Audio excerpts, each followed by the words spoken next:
Sore-sore ngobrol santai season 2. Cakep. Ya. Gimana nih hari ini? Hari ini semua CPNS kan? Iya dong. Iya, Masih, sekarang masih. Oh iya, masih CPNS. CPNS. Kalau CPNS PU tuh integritasnya 4, bukan sih? Iya. Yang tahun ini apalagi ya? Khusus untuk Iya. PU. Kita semua harusnya integritasnya 4 tuh. Ya nggak guys? Betul. Aslak ya, Mbak. Sebentar, sebelum bahas tentang integritas, kita kedatangan Oh iya, kita kenalkan dulu. orang yang kemarin baru kita sapa lewat telepon. Mungkin bisa. Oh iya, halo guys. Maaf ya baru bisa join. Kemarin Iya. belum bisa join. Tapi kemarin udah teleponan juga kan. Iya, udah makan bakso? Udah, baksonya Oh, udah enak pedes. banget. Aman. Oke, lanjut. Kita balik lagi ke masalah integritas ini. Iya.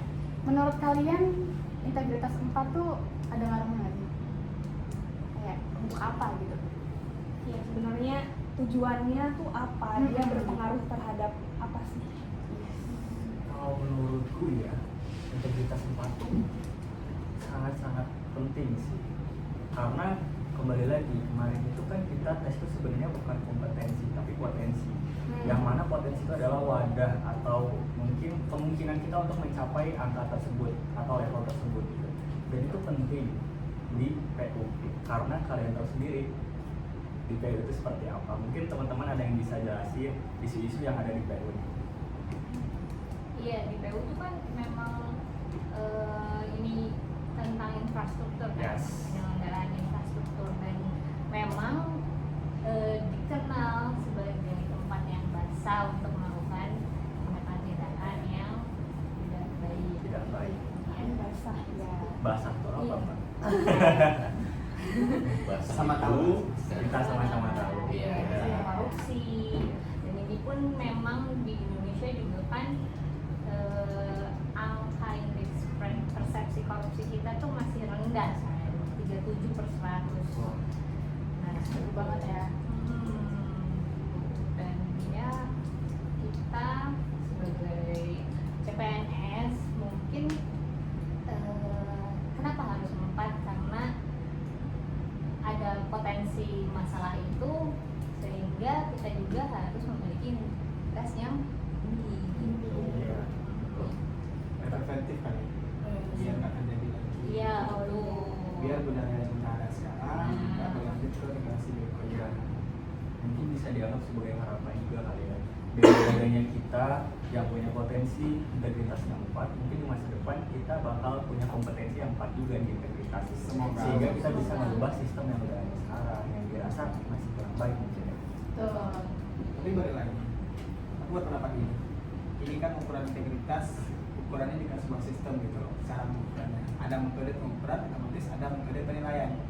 Nah, kalau seandainya ada metode penilaian, berarti ada juga dong cara untuk mengakali metodenya. Berarti yang tes yang udah kita lakuin, itu enggak, atau mungkin ada bisa diakalin. Teman-teman gimana sih? Menurutku sih kayak integritas itu tuh sebenarnya sudah kita bangun dari kecil. Dalam artian itu tuh berpengaruh juga dari lingkungan kita. Contohnya nih, kayak orang yang maling itu belum tentu karena keinginannya karena pengen maling, tapi lebih tepatnya mungkin aja itu pertemanan dia yang isinya maling semua, jadi dia keikutan maling. Itu kan bisa jadi Terbawa. contoh ya. Iya, jadi dia terbawa lingkungan dan terbawa arus. Nah mungkin siasat ke depannya itu kan kita nggak tahu background orang gimana ya. Paling dari tes-tes yang harusnya bisa jadi solusi nanti, bisa nilai tuh gimana sih caranya untuk meningkatin integritas tanpa harus mikir kayak ini tuh susah loh, tapi enggak, itu kan balik lagi ke habit kita masing-masing. Menurutku sih gitu ya. Kayak ini kan nih dari Mas Kevin kan orang BPSDM ya, bidang talenta, mungkin adalah isu-isu atau sembilan terkait gimana sih naikin integritasnya, terus berkembangnya di gimana, ya enggak? Yes. Sebenarnya sih kalau di sini ya metode untuk mengukur integritas itu biasanya pakai assessment center teman-teman. Assessment center itu kita ngelakuin pengambilan data lewat beberapa metode ini. Salah satunya itu misalnya interview orangnya gitu, ataupun kita bisa lihat secara langsung bagaimana orang itu tuh sehari-harinya seperti apa lewat apa, misalnya role play atau LGD gitu. Jadi kita bisa lihat orang itu seperti apa. Nah, disitu kita bisa nilai. Dan sebenarnya sih miris banget ya, karena aku sendiri orang BPSDM, aku lihat datanya untuk orang-orang yang ikut assessment dan angkanya kurang itu belum memenuhi syarat itu masih cukup banyak gitu. Jadi mungkin ini perlu jadi perhatian penting juga buat kita ke depannya. Nah itu, tadi kata Mbak Lini itu kan ada nggak gitu kayak pengembangan. Nah dari PSDM sendiri kan sudah ada data, Ya. data terkait tingkat integritas dari pegawai terkhusus kita yang di PU. Nah kalau seandainya sudah terbukti ternyata tingkat integritasnya itu bisa dibilang di bawah daripada standar, itu ada nggak sih tidak lanjut dari kita gitu? Gimana, apakah ada semacam pelatihan atau apa atau upaya lain lah gitu untuk Ya. meningkatkan integritas dari orang yang sudah terbukti nih gitu. Yes. So far kalau di PU itu kita udah ada beberapa program, itu salah satunya itu zona integritas ya. Jadi setiap honor, setiap buker itu kita terapin yang namanya zona integritas. Zona integritas itu apa? Ya itu adalah komitmen untuk membangun integritas bersama di lingkungan itu. Biasanya itu untuk penanggung jawab itu dari eselon 2 atau eselon 3-nya itu yang bertanggung jawab terhadap pengembangan komitmen itu di lingkungannya gitu, teman-teman. Dan untuk pelatihan sendiri kita sebenarnya kan udah pernah nih melakukan kerjasama sama KPK, namanya itu prestasi gitu. Prestasi itu adalah pelatihan terkait dengan pengembangan komitmen dan integritas. Biasanya kalau terkait zona integritas, terus ada juga tadi dari KPK ya, Ya. itu tuh sering ini nggak sih, kita kayak sering dengar mereka tuh kayak mensosialisasikan tentang gratifikasi gitu kan. Nah, iya kan. Nah, menurut Mas Jeremy, gratifikasi itu gimana Mas? Nah, Kan tadi korupsi tuh. Nah, kebetulan kan aku kan di balai teknis ya, terus Yes. juga memang ini banget lah, terus yang tadi Mas Kevin dan berbilang masalah zona integritas di balai pun setiap tahunnya mengejar untuk supaya dapat zona integritas gitu. Ya. Cuman ya memang kalau di balai saya sih sampai sekarang masih belum dapat itu zona integritas itu. Ya. Belum Karena maksimal memang ya. iya belum maksimal karena memang seperti tadi Mas Kevin bilang memang belum sesuai dengan yang diharapkan oleh dari BPSDM mungkin ya. Jadi kalau gratifikasi itu pasti lebih dekat dan lebih berasa di balai-balai teknis di PU gitu kan, karena kan kita berhubungan dengan orang-orang luar banyak selain dari Kementerian PU-nya gitu. Jadi terutama kalau balai saya itu di BJKW 3 itu untuk ketemu dengan sekolah-sekolah, dengan Vendor, RPJK, dengan vendor dan lain-lain, penyedia jasa yang izin sertifikat badan usaha. Nah itu masih sangat dekat banget, tapi apa yang selalu menjadi diingatkan sama atasan sih selalu harus menjaga integritas, balik lagi, dan apa yang diterapkan so far sih semua sesuai dengan integritas gitu. Jadi ada peraturan-peraturan juga loh. Gratifikasi kan ada yang pernah kita bahas kan, ada gratifikasi yang bisa diterima dan yang tidak bisa diterima. Nah jadi itu selalu ditekankan sih sama kita semua ya. Kita harus tahu benar-benar tuh perbedaannya. Jadi bukan semata-mata semua yang dikasih itu gratifikasi yang tidak dapat diterima gitu. Jadi tergantung nih, balik lagi gratifikasi seperti apa. Itu memang harus dimulai dari individu masing-masing Betul, ya, dari betul. diri kitanya, komitmen kita terhadap integritas itu, keberanian kita untuk speak up kalau misalnya melihat sesuatu yang salah gitu kan. Dan menurut aku dari pemerintahnya sendiri, dari sistem, kita juga harus melindungi orang yang berani Melaporkan, ya, betul. Apa tuh istilahnya whistleblower. Ya, benar. Iya benar, karena kan sebenarnya kan ketakutan orang-orang Iya. kan ketika membuka suara kan Ya. kita sama-sama tahu lah. Iya, takutnya ada sesuatu hal yang tidak diinginkan. Dan mungkin bisa juga kayak memberikan reward kepada orang yang berani itu, karena kan dia dengan berani aja udah bela negara gitu kan. Iya, benar. Gitu kan. Iya, begitu. Bagi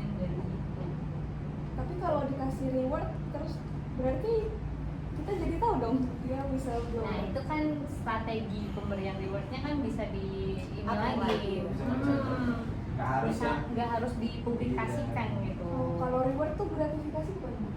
Tidak. Beda. Kalau reward tuh belum tentu gratifikasi. Iya. Jangan Tapi- kamu jangan langsung bilang bukan. Jangan Oh, bilang oke. bukan, belum tentu. Oke. Jadi Oke. sebenarnya sih poin pentingnya kan di masalah ininya apa namanya kepentingan, konflik kepentingan. Iya. Oh, Iya. Selama itu tidak ada konflik kepentingan dan tidak untuk persyaratan sesuatu, itu sih bukan gratifikasi. Jadi tergantung niat yang ngasih hadiahnya juga Betul, gitu ya. iya. Selalu. Karena iya benar kata Mas Jeremy, balik lagi kita balik ke definisi itu gratifikasi tadi. Nah kalau seandainya emang tujuannya tuh untuk merubah pendapat, merubah kebijakan atau ada kepentingan lah dari pihak yang memberi kepada pihak yang diberi, itu baru bisa dikategorikan gratifikasi tadi. Iya. Sejauh itu memang dikategorikan sebagai hadiah atas usaha seseorang, itu masih bisa dikatakan sebagai itu hadiah lah. Iya. Ya. Ada beberapa indikator yang perlu Iya, validasi dulu ya. Nggak bisa juga kita kategorikan semua gratifikasi. Oke. Tapi balik lagi, gratifikasi dalam bentuk kecil pun seharusnya tidak boleh kita tolerir gitu loh. Yes. Karena awalnya kecil, yang kecil dimaklumi, yang gede juga nanti takutnya malah dimaklumi juga gitu. Yes. Betul. Kita harus berani nolak juga Ya. karena kan kita posisinya sebagai ASN nih sekarang. Mungkin entah gitu kan depannya bisa jadi Pasti. Harus. kita harus berani Iya.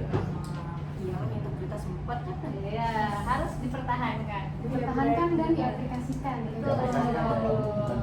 Dan kalau bisa ngajak yang lain buat sama-sama berpengalaman. Kita harus jadi role model. Oke. Harus itu. mulai dari hal Jadi, kecil dari diri kita sendiri. Jadi integritas ini berpengaruh banget ya? Salah, kebalik. Maksudnya gratifikasi ini berpengaruh banget sama integritas yang dipunyai sama pribadi masing-masing gitu ya. Iya. Ya, jika integritasnya rendah mungkin dia akan Rentan gitu ya. Rentan. jadi kita harus jaga nilai-nilai Iya. integritas. Karena kan juga kita nggak bisa mengontrol yang dari luar ya, yang bisa kita kontrol diri kita gitu. Betul. Jadi integritas kita yang kita kontrol. Nah, ngomong-ngomong integritas nih dari tadi, itu tuh tadi kita udah bahas belum ya cara mengukur integritasnya itu gimana? Yes, tadi udah sempat kita bahas ya, sempat. Kalau di PU sendiri ya tentunya itu kita pakai assessment center tadi. Sesuai Ya. ya. Benar. Tapi yang asesmen itu untuk semua orang di PU atau gimana sih sebenarnya? Jadi kalau di PU sendiri ya, khususnya di PU kita sebenarnya setiap tahunnya tuh ada kuotanya gitu teman-teman. Jadi kan nggak mungkin semua orang kita asesmen tiap tahun. Karena misalnya ada eselon 3 yang baru naik eselon 2 selama 6 bulan, terus dia misalnya naik lagi eselon 1 dalam beberapa bulan, kita kan nggak mungkin langsung asesmen gitu. Karena dia sendiri di eselon 2 belum banyak kerja, maksudnya belum cukup pekerjaannya untuk dinilai gitu. Jadi setiap tahun itu kita prioritasin untuk orang-orang yang mau naik jabatan atau mungkin yang mau pindah jabatan, jagung ke eselon atau jagung ke struktural atau sebaliknya gitu. Nah itu sih biasanya ada prioritas gitu. Oh, gitu.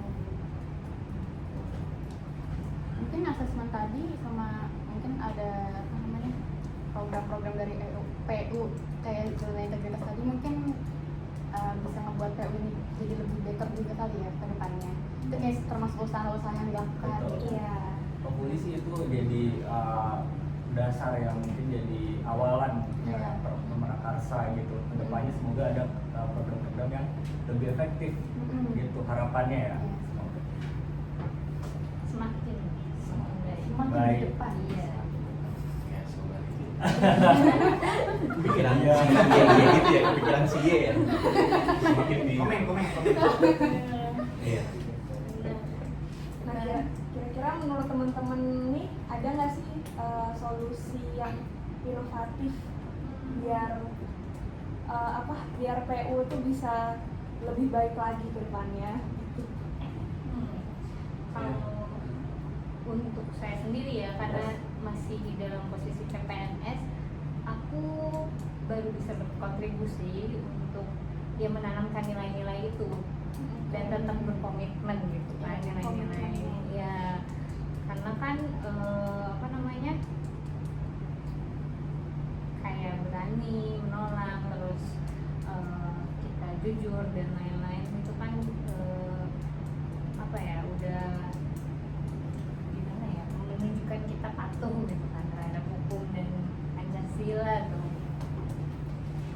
Setuju sih, kalau aku juga kayak gitu. Karena pada dasarnya terkadang suatu bentuk kecurangan, baik itu gratifikasi, korupsi dan kolusi itu memang sepenuhnya nggak selalu dari dirinya yang kita katakan ini. Karena juga ada pengaruh lingkungan, maka sistemnya yang mungkin belum baik, pengendalian internalnya, pengawasan dari pihak lain seperti KPK dan mungkin belum transparan dan segala macam. Tapi balik lagi, selagi kita bisa menghalau untuk menahan diri kita untuk tidak ikut arus, yang mungkin kita tidak mendiskreditkan kementerian tertentu atau instansi tertentu, tapi mungkin di beberapa instansi ada semacam budaya yang sudah mendarah daging di beberapa generasi sebelumnya, dan dengan kita yang mungkin sudah bisa menahan diri, bisa membekali diri dengan integritas yang baik, kita bisa setidaknya mengurangi kemungkinan budaya tersebut berlanjut ke generasi berikutnya.